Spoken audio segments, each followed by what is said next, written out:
प्यारे बच्चों नमस्कार। आज हम आपकी हिंदी की पाठ्य पुस्तक का अगला पाठ पांचवा पाठ करने जा रहे हैं। यह जो पांचवा पाठ है बहुत ही अच्छा पाठ है और ये आपसे संबंधित है, यानी कि बच्चों से संबंधित है। और बच्चों को क्या कुछ प्यारा होता है, जैसा कि आप जानते हैं कि खिलौने, मिठाइयाँ, तमाम तरह की चीज़ें बच्चों को बहुत प्यारी होती है। और जब इस पाठ को आप पढ़ेंगे तो आपको वास्तव में अपना बिल्कुल छोटे वाला बचपन जो है वो याद आ जाएगा। तो चलिए, ये जो पाठ है मिठाई वाला बहुत ही अच्छा पाठ है। कहानी के रूप में इसको दिया है भगवती प्रसाद वाजपेयी ने इस पाठ को लिखा है। इसके लेखक कौन है? भगवती प्रसाद वाजपेयी। तो मिठाई वाला बहुत ही मीठे स्वर के साथ वह गलियों में घूमता हुआ कहता, बच्चों को बहलाने वाला, खिलौने वाला। इस अधूरे वाक्य को वह ऐसे विचित्र मतलब अलग तरीके से, किंतु मादक मधुर ढंग से, बहुत ही अच्छे स्वर में, मीठे स्वर में गाकर कहता कि सुनने वाले एक बार अस्थिर हो उठते। उसके स्नेहा विसिक्त यानी कि प्रेम से भीगा हुआ कंठ से फूटा हुआ गान सुनकर निकट के मकानों में हलचल मच जाती। छोटे छोटे बच्चों को अपनी गोद में लिए युवतियां चिक्कों को उठाकर छज्जों पर नीचे झांकने लगती। यह चिंको क्या होता है? ये होता है जो बांस के जो पर्दे बने होते हैं उसको चिंको कहते हैं। गलियों और उनके अंतर्व्यापी छोटे छोटे उद्यानों में खेलते और इठलाते हुए बच्चों का झुंड उसे घेर लेता। अंतर्व्यापी का मतलब होता है भीतर, अंदर। उद्यानों का मतलब होता है बगीचे। उसे घेर लेता। तब वह खिलौने वाला वहीं बैठकर खिलौनों की पेटी खोल देता। बच्चे खिलौने देखकर पुलकित हो उठते। वे पैसे लाकर खिलौने का मोल भाव करने लगते। पूछते, इसका दाम क्या है? ऑल इचका। खिलौने वाला बच्चों को देखता और उनकी नन्ही नन्ही उंगलियों से पैसे ले लेता और बच्चों को इच्छा अनुसार उन्हें खिलौने दे देता। खिलौने लेकर फिर बच्चे उछलने कूदने लगते और तब फिर खिलौने वाला उसी प्रकार गाकर कहता, बच्चों को बहलाने वाला, खिलौने वाला। सागर की हिलोर की भांति उसका यह मादक गान गली भर के मकानों में इस ओर से उस ओर तक लहराता हुआ पहुंचता। खिलौने वाला जो है आगे बढ़ जाता।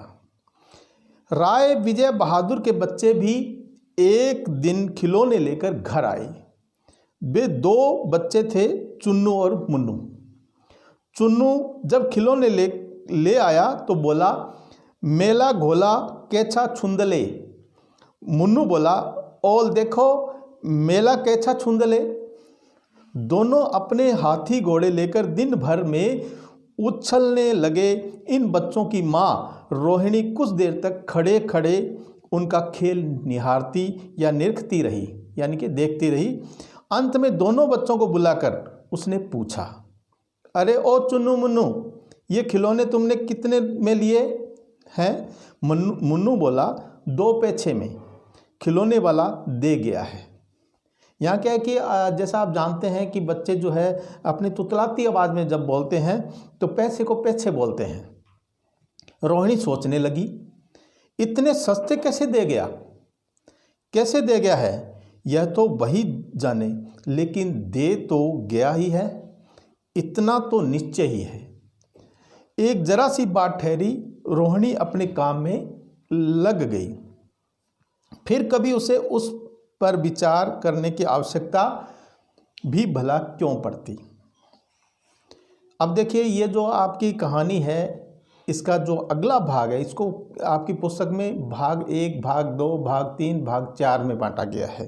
तो पहला भाग जो है आपने पढ़ा कि एक जो मिठाई वाला है, जो खिलौने वाला जो है वो आता है और अपनी गलियों में आवाज़ लगाते हुए, और उसका वर्णन किया गया यहाँ। कि मिठाई जो खिलौने वाला जब आवाज़ लगाता है तो बच्चे जो है जो इधर उधर खेल रहे हैं गली में और उद्यानों में खेल रहे हैं वो आते हैं और अपनी तुतलाती आवाज़ में उससे मांगते हैं, खिलौने लेते हैं और वह जो है खिलौने दे करके उनसे पैसे ले लेता है। और इसी बीच जो है रोहिणी की बात चलती है और विजय बहादुर जी के बच्चे हैं चुन्नू मुन्नू, उन्होंने भी खिलौने लिए हैं। तो चलिए अगला भाग करने जा रहे हैं हम।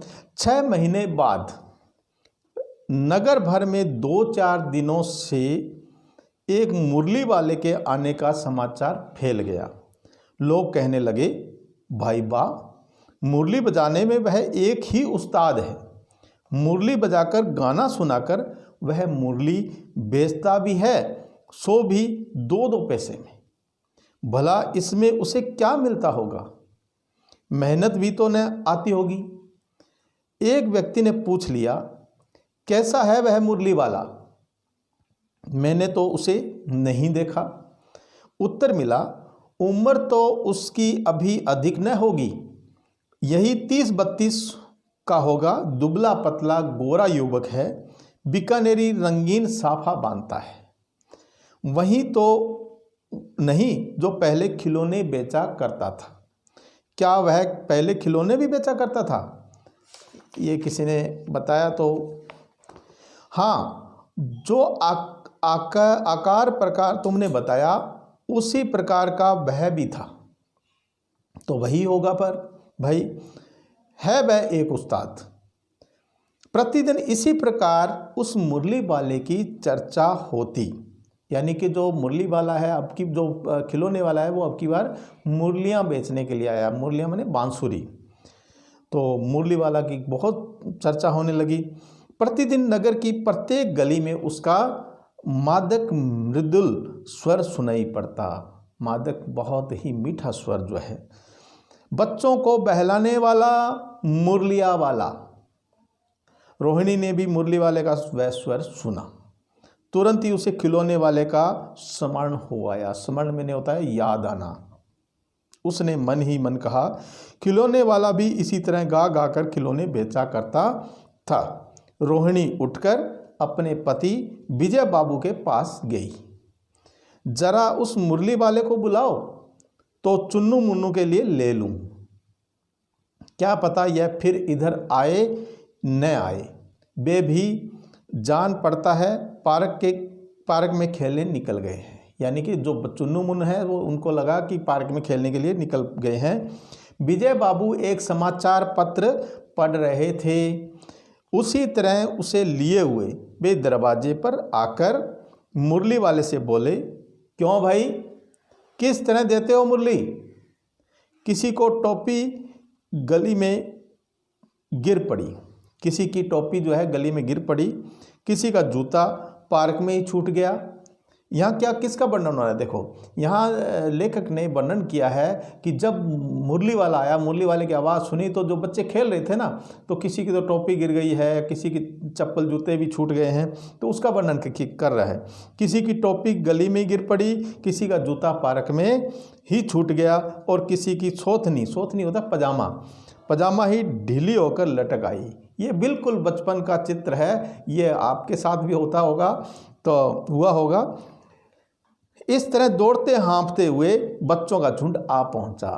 किसके पास आ पहुंचा? मुरली वाले के पास। एक स्वर से सब बोल उठे, अम्बी लेंदे मुल्ली और अम्बी लेंदे मुल्ली। ये बच्चे तुतलाते हुए बोलते हैं कि अम्बी लेंदे मुल्ली। मुरली वाला हर्ष गदगद हो उठा। हर्ष में नहीं होता है अति खुश होना, अत्यंत खुश होना, और गदगद हो उठा। बोला, सबको देंगे भैया, लेकिन जरा रुको, ठहरो, एक एक को देने दो। इतनी जल्दी हम कहीं लौट थोड़े ही जाएंगे, बेचने तो आए ही हैं, और है भी इस समय मेरे पास 1-2 नहीं, पूरी 57। हाँ बाबूजी, क्या पूछा था आपने? कितने में दी? दी तो वैसे 3-3 पैसे के हिसाब से है, पर आपको 2-2 पैसे में ही दे दूंगा। विजय बाबू भीतर बाहर दोनों रूपों से मुस्कुरा दिए। यानी कि विजय बाबू जो है उसकी बात सुनकर के मुरली वाले की अंदर तक मुस्कुरा दिए। मन ही मन कहने लगे, कैसा है, देता तो सबको इसी भाव से है, पर मुझ पर उल्टा एहसान लाद रहा है। फिर बोले, तुम लोगों की झूठ बोलने की आदत होती है, देते होंगे सभी को 2-2 पैसे में, पर एहसान का बोझा मेरे ही ऊपर लाद रहे हो। मुरली वाला एकदम अप्रतिभ हो उठा। मतलब जो मुरली वाला है वो एक तरह से आश्चर्यचकित हो गया कि इन्होंने ये क्या कहा, मैंने तो रेट जो है इसका मूल्य जो है बहुत कम बताया है। बोला, आपको क्या पता बाबूजी कि इनकी असली लागत क्या है। यह तो ग्राहकों का दस्तूर होता है। दस्तूर मैंने एक आदत होता है कि दुकानदार चाहे हानि उठाकर चीज़ क्यों न दे। हानि का मतलब होता है घाटा, पर ग्राहक यही समझते हैं दुकानदार मुझे लूट रहा है। आप भला काहे को विश्वास करेंगे, लेकिन सच पूछिए तो बाबूजी असली दाम 2 ही पैसा है। आप कहीं से भी 2 पैसे में ये मुरली नहीं पा सकते। मैंने तो पूरी 1000 बनवाई थी, तब मुझे इस भाव में पड़ी है। विजय बाबू बोले, अच्छा मुझे ज़्यादा वक्त नहीं है, जल्दी से 2 ठो निकाल दो।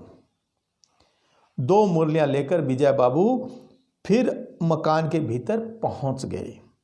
मुरली वाला देर तक उन बच्चों के झुंड में मुरलियाँ बेचता रहा। उसके पास कई रंग की मुरलियाँ थी। बच्चे जो रंग पसंद करते, मुरली वाला उसी रंग की मुरली निकाल कर दे देता। जो बांसुरी है वो अलग अलग रंग में थी, तो मुरली वाला उनको जैसा बच्चा पसंद कर रहा था वो उसी हिसाब से उसको निकाल कर दे रहा था। यह बड़ी अच्छी मुरली है, तुम यही ले लो बाबू। राजा बाबू तुम्हारे लायक तो बस यह है। हाँ भैया, तुमको वही देंगे, ये लो। तुमको बेसी नहीं चाहिए, यह नारंगी रंग की, अच्छा वही लो। ये जो मुरली वाले की वार्तालाप है उसका वर्णन किया जा रहा है यहाँ लेखक के द्वारा। ले आए पैसे, अच्छा ये लो, तुम्हारे लिए मैंने पहले ही यह निकाल कर रखी थी। तुमको पैसे नहीं मिले, तुमने अम्मा से ठीक तरह मांगे न होंगे।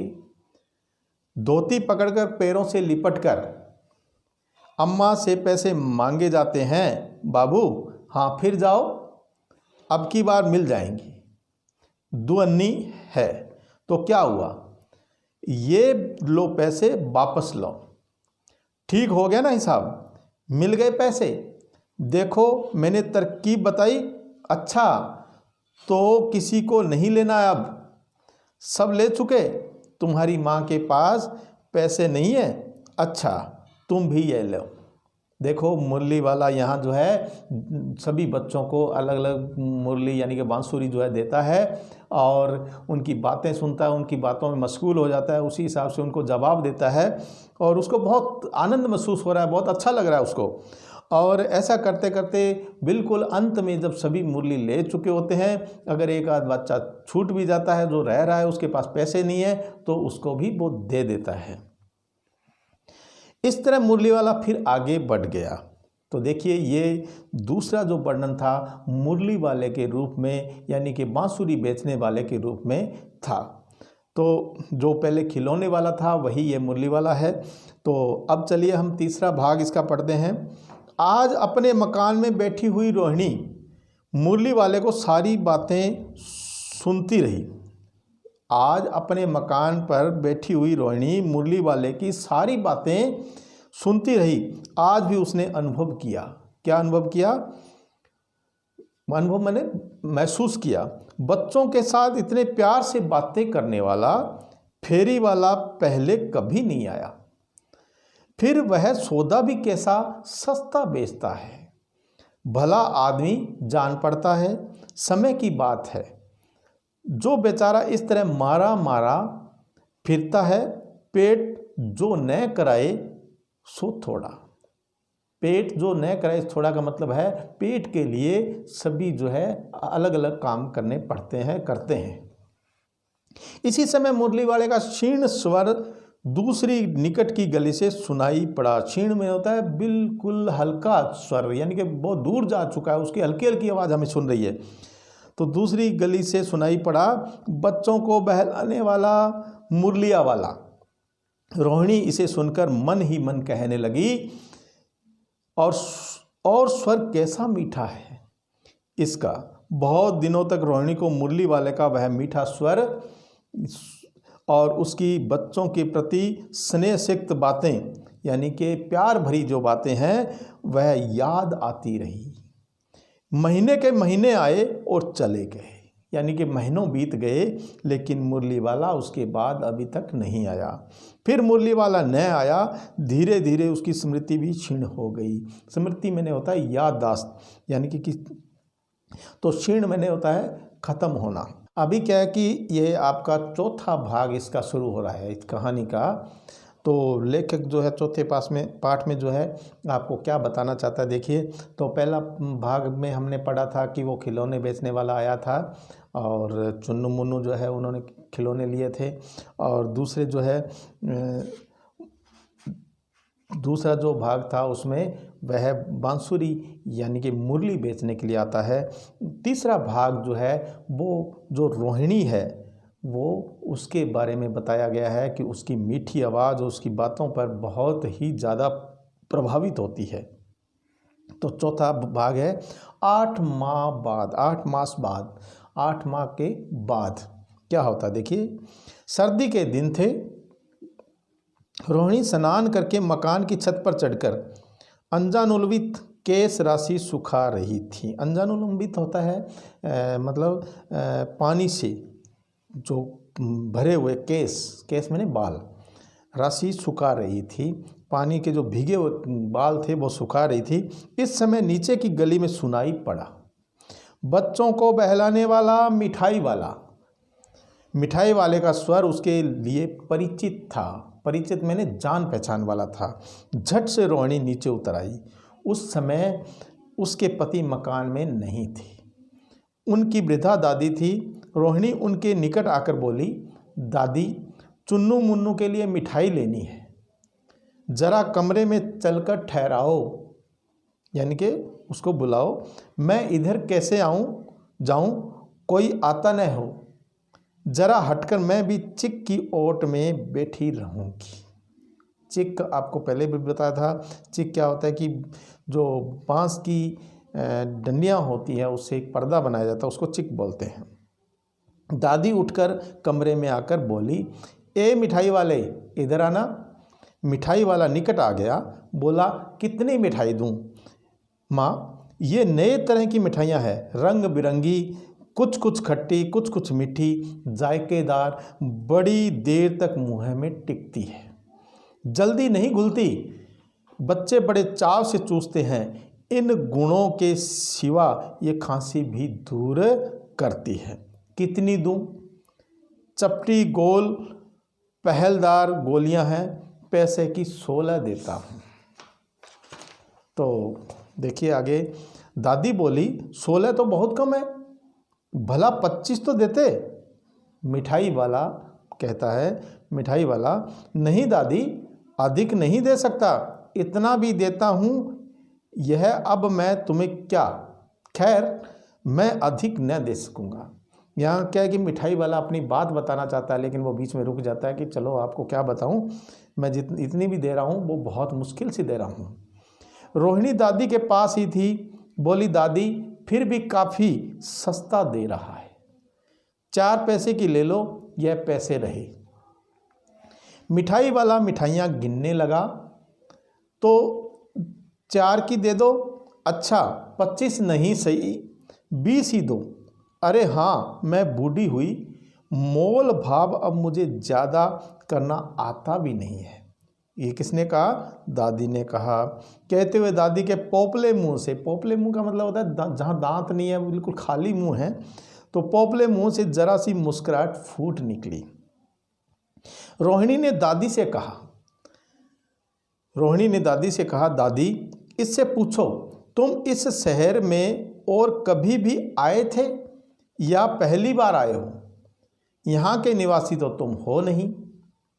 दादी ने इस कथन को दोहराने की चेष्टा की, यानी कि चेष्टा मैंने होता है प्रयास करना, कोशिश करना, यानी कि शुरुआत करना, कि मिठाई वाले ने ही उत्तर दिया। क्योंकि मिठाई वाला वो बात सुन चुका था, पहली बार ही नहीं और भी कई बार आ चुका हूँ। रोहिणी चिक की आड़ ही से बोली, आड़ में होता है पिछवाड़े में, यानी कि पीछे उसके, पहले ही यही मिठाई बेचते हुए आए थे या कोई और चीज़। मिठाई वाला हर्ष, संशय और विस्मय आदि से के साथ, यानी कि मिठाई को खुशी भी होती है और संशय मैंने क्या होता है कि उसको लगता है कि कुछ उसको आश्चर्य भी होता है, और विस्मय भावों में डूबकर बोला, इससे पहले मुरली लेकर आया था और उससे भी पहले खिलौने लेकर। रोहिणी का अनुमान ठीक निकला, अनुमान मैंने अंदाजा।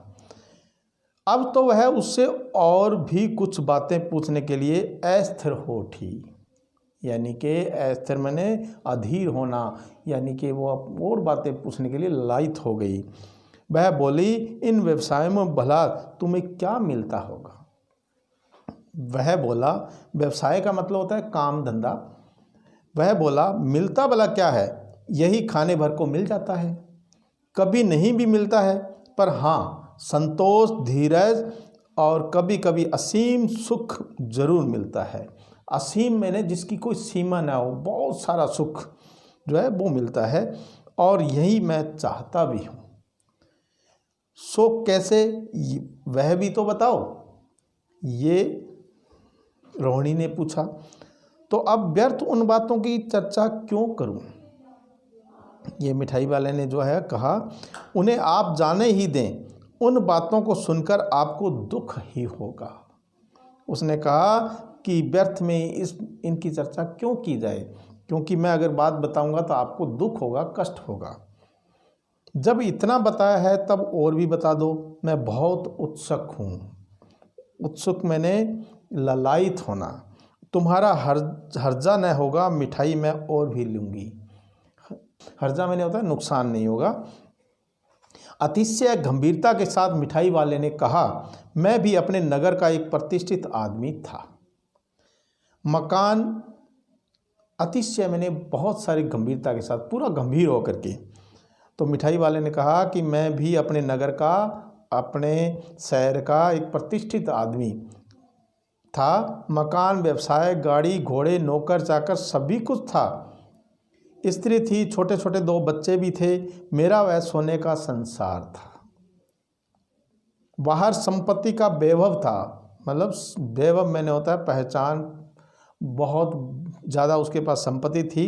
भीतर संसारिक सुख था, संसार के पूरे सुख सुविधा उसके पास उपलब्ध थे। स्त्री सुंदरी थी, मेरी प्राण थी। बच्चे ऐसे सुंदर थे जैसे सोने के सजीव खिलौने, कि सोने के सजीव मैंने जो जीवित हो ऐसे खिलौने लगते थे। उनकी अटखेलियों के मारे घर में कोलाहल मचा रहता था। समय की गति, यानी कि समय जैसे ही बीता, विधाता की लीला अब कोई नहीं है। विधाता मैंने ईश्वर भगवान की लीला से अब कोई नहीं है।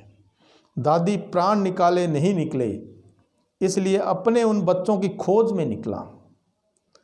वे सब अंत में होंगे तो यहीं कहीं, यानी कि उसको लगता है कि वो होंगे तो यहीं कहीं ना, आखिर कहीं न जन्मे ही होंगे, यानी कि कहीं ना कहीं तो जन्मे ही होंगे। उस तरह रहता, घुल घुल कर मरता, इस तरह सुख संतोष के साथ मरूंगा। यानी कि उनके बिना अगर मैं रहता तो घुट घुट करके, घुल घुल करके मरता, लेकिन अगर मैं इन बच्चों के बीच में रहूँगा तो मेरे को संतोष होगा, संतोष के साथ, सुख के साथ मरूंगा। इस तरह के जीवन में कभी कभी अपने उन बच्चों की एक झलक सी मिल जाती है। ऐसा जान पड़ता है जैसे वे इन्हीं में उछल उछल हंस खेल रहे हैं। पैसों की कमी थोड़ी है, आपकी दया से पैसे तो काफ़ी हैं। जो नहीं है इस तरह उसी को पा जाता हूँ। तो अब देखिए, मिठाई वाले के पास क्या नहीं था? मिठाई वाले के पास उसकी पत्नी और बच्चे, यानी कि उसका परिवार नहीं था। उसकी खुशी के लिए वह सिर्फ यह काम करता था। रोहिणी ने अब मिठाई वाले की ओर देखा। उसकी आंखें आंसुओं से तर थी। इसी समय चुन्नू मुन्नू आ गए। रोहिणी ने से लिपटकर उसका आंचल पकड़कर बोले, अम्मा मिठाई मुझसे लो। यह कहकर तत्काल कागज की 2 पुड़ियाँ मिठाइयों से भरी मिठाई वाले ने चुन्नू मुन्नू को दे दी। रोहिणी ने भीतर से पैसे फेंक दिए। मिठाई वाले ने पेटी उठाई और कहा, अब इस बार ये पैसे न लूँगा। दादी बोली, अरे अरे न न न, हम अपने पैसे लिए जा भाई। तब तक आगे फिर सुनाई पड़ा उसी प्रकार मादक मृदुल स्वर, यानी कि मीठा स्वर जो है वो सुनाई पड़ा। क्या? बच्चों को बहलाने वाला मिठाई वाला। तो भगवती प्रसाद वाजपेयी की यह जो कहानी रूपी ये जो पाठ है आपको बहुत पसंद आया होगा, और इस पाठ को पढ़ते हुए आपको बचपन की याद आई होगी। आपको भी लगा होगा कि बचपन में हम जब बिल्कुल छोटे होते हैं तो कैसे तुतलाते हुए किस तरह से जब कोई कुछ बेचने के लिए आता है इस तरह से, तो उसके चारों ओर हम झूम जाते हैं। तो ये बहुत अच्छा पाठ लगा, मुझे भी अपने बचपन की याद आई। तो ये जो भगवती प्रसाद वाजपेयी जी ने इसको ऐसे लिखा है कि जैसे वास्तव में ये आंखों के सामने सब कुछ एक फिल्म की भांति, चलचित्र की भांति चल रहा है। तो प्यारे बच्चों, आपको बहुत अच्छा लगा होगा। तो मैं ये चाहता हूँ कि इस पाठ को एक बार पुनः आप पढ़ें और इसकी एक एक बात को अपने जहन में बिठाएं और उसका चित्रण अपने पे करके देखें कि अगर आपकी गली में इस तरह से कोई आता है तो आपके आसपास के या आपके साथी आप कैसे करते हैं, उसको देखें। तो अब क्या है कि हम इसके प्रश्नोत्तर कर लेते हैं, लेकिन इसमें एक ध्यान रखने वाली बात यह है कि क्या होता है कि इसमें आपको कोई न कोई इस तरह से संदर्भ दे दिया जाता है कि ये लाइनें दे दी जाती है, कुछ पैराग्राफ दे दिया जाता है, तो उसमें से आपको कुछ प्रश्नोत्तर दे दिए जाते हैं, वो करने होते हैं। तो इसलिए इस पाठ को बड़े ध्यान से पढ़िएगा, ये भी आपकी परीक्षा में आ सकता है। तो चलिए अब प्रश्नोत्तर करते हैं। मिठाई वाला अलग अलग चीज़ें क्यों बेचता था और वह महीनों बाद क्यों आता था? मिठाई वाला कोई पेशेवर फेरी वाला नहीं था, वह तो मन के संतोष के लिए वस्तुएं बेचता था। पेशेवर का मतलब होता है जो हमेशा वही काम करे, वो पेशेवर होता है, उसका धंधा यानी कि पैसा हो।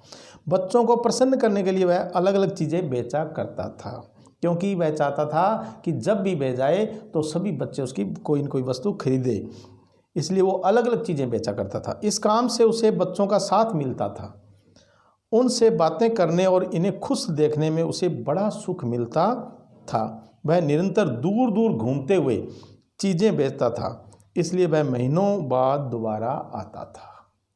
तो आपको पता चल गया होगा कि मिठाई वाला अलग अलग चीज़ें क्यों बेचता था, कि वह चाहता था कि बच्चे जो है उसे सभी कुछ न कुछ खरीदें।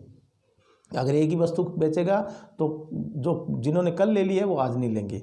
और वो महीनों बाद इसलिए आता था क्योंकि वह हमेशा कहीं ना कहीं दूर दूर जा कर के इसको बेचता था। वह पेशेवर फेरी वाला नहीं था, वह तो आत्म सुख पाने के लिए, संतोष पाने के लिए, बच्चों से मिलने जुलने के लिए ही ये काम करता था। मिठाई वाले में वे कौन से गुण थे जिनकी वजह से बच्चे तो बच्चे, बड़े भी उसकी ओर खींचे चले आते थे? मिठाई वाले में क्या क्या गुण थे? देखिए, मिठाई वाला फेरी लगाते समय बड़े मधुर स्वाद यानी कि मीठे स्वर, मधुर स्वर और लय में आवाज़ लगाता था। लय मैंने राग, आवाज़ लगाता था। वह बच्चों से बड़े प्यार से बातें करता था। वह सामान बड़े सस्ते भाव में बेचता था। यही कारण था कि बच्चे और बड़े सभी उसकी ओर खींचे चले आते थे। तो मिठाई वाले में ये गुण थे कि वह मधुर स्वर में लय के साथ बोलता था, गाता था, आवाज़ लगाता था और बच्चों के साथ मीठा बोलता था, और भाव भी बहुत कम थे, मूल्य भी बहुत कम थे उसके। विजय बाबू, अगला प्रश्न है, विजय बाबू एक ग्राहक थे और मुरली वाला एक विक्रेता। दोनों अपने अपने पक्ष के समर्थन में क्या तर्क पेश करते हैं? यानी कि दोनों के अपने अपने पक्ष में बारे में बताना है कि जो विजय बाबू हैं वो तो क्या है, ग्राहक हैं, और मुरली वाला जो था वो क्या था, विक्रेता। विक्रेता मैंने होता है सामान बेचने वाला। विक्रेता और ग्राहक के बीच मोल भाव होना एक स्वाभाविक परंपरा है, यानी कि एक सिंपल चीज़ है, ये होता ही होता है लगभग।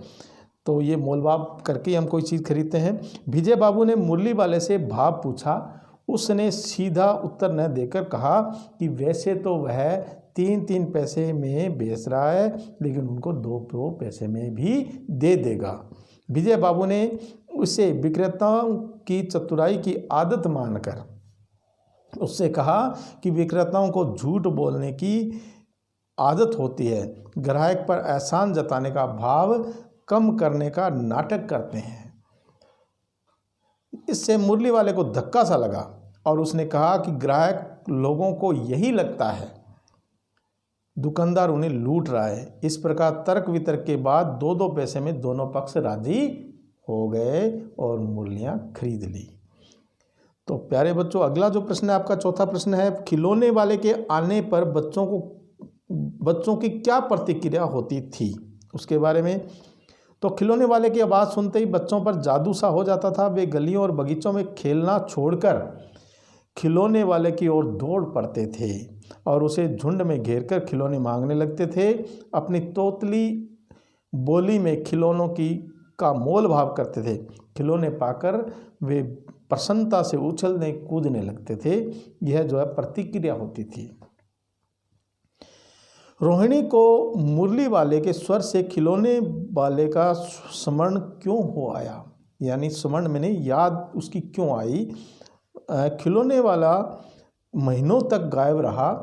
फिर एक दिन एक मुरली वाले ने आकर आवाज़ लगाई, बच्चों को बहलाने वाला मुरलिया वाला। मुरली वाले का स्वर सुनते ही रोहिणी को खिलौने वाले की याद आ गई, क्योंकि वह भी इसी मधुर आवाज़ में गाते हुए लय में आवाज़ लगाता था और खिलौने बेचता था। दोनों का स्वर और लहजा एक जैसा था, इसलिए रोहिणी को मुरली वाले के स्वर से खिलौने वाले का स्मरण हो आया। किसकी बात सुनकर मिठाई वाला भावुक हो गया? उसने इन व्यवसायों को अपनाने का क्या कारण बताया? रोहिणी की बात सुनकर मिठाई वाला भावुक हो गया। उसने बताया, यानी भावुक मैंने भावावेश में अपनी भावनाएं प्रकट करना। उसने बताया कि वह पहले खिलौने और मुरली लेकर आ चुका था। उसने रोहिणी के पूछने पर बताया कि उन व्यवसायों में उसे नाम मात्र का लाभ होता है, कभी नहीं भी होता। केवल बच्चों के साथ मन बहलाने को वह वस्तुएं बेचता फिरता है। प्रश्न 7वां है, अब इस बार ये पैसे न लूँगा। कहानी के अंत में मिठाई वाले ने ऐसा क्यों कहा? रोहिणी ने ही पहली बार उससे सहानुभूति जताई थी और उसकी दुखद कहानी सुनी थी। अतः उसके बच्चों के प्रति खिलौने वाले के मन में प्यार उमड़ आया, इसलिए उसने उनसे मिठाई के पैसे लेने से मना कर दिया था या मिठाई के पैसे नहीं लिए। यानी कि उस जो मिठाई वाला था उसको पहली बार उसकी कहानी पूछने वाला कोई मिला तो उसका मन हल्का हुआ, तो उसको खुशी हुई और उसको ये लगा कि मेरी भी आज कोई सुनने वाला मिला है। इस कारण से उसने पैसे लेने से मना कर दिया। इस कहानी में रोहिणी चिक के पीछे से बात करती है, यानी कि बांस से जो बनी हुई जो पर्दा होता है उसके पीछे खड़े होकर के बात करती है। क्या आज भी औरतें चिक के पीछे से बात करती हैं? यदि करती हैं तो क्यों? आपकी राय में क्या यह सही है? आजकल किसी बिरले ही घर में औरतें चिक के पीछे से बातें करती हैं। अब प्राय स्त्रियां खुले में आकर बातें करती है, बाजार से सामान खरीद कर लाती है। चिक के पीछे से बातें करना पर्दा प्रथा का ही एक रूप है। आजकल ग्रामीण या पिछड़े तबके की स्त्रियां ही पर्दा करती है। पर्दा स्त्रियों के लिए बहुत असुविधाजनक और अविश्वास का प्रतीक है। तो प्यारे बच्चों, पर्दा प्रथा जो है, पर्दा मतलब पहले क्या होता था कि महिलाएं जो है हमेशा पर्दे में रहती थी, बहुत बड़ा घूंघट निकाल करके वो रहती थी, उसे पर्दा प्रथा कहा जाता है। और जब पर्दा प्रथा जो है वो असुविधाजनक भी होता है, तो इसके साथ साथ अविश्वास, यानी कि ऐसे लगता है कि स्त्रियों पर किसी को विश्वास नहीं है, तो ये बहुत गलत बात है। ये प्रथा गलत थी, अब इस ऐसा नहीं है, अब तो कहीं कहीं गांवों में ये प्रथा प्रचलित है। तो प्यारे बच्चों, ये पाठ आपको बहुत पसंद आया होगा। आपने ये प्रश्नोत्तर भी करने हैं और आगे इस पाठ को एक बार जरूर पढ़िएगा, आपको बहुत अच्छा लगेगा। और मेरे को ये पाठ जो है पढ़ने में बहुत मज़ा आया, आपको भी मज़ा आया होगा। जय हिंद।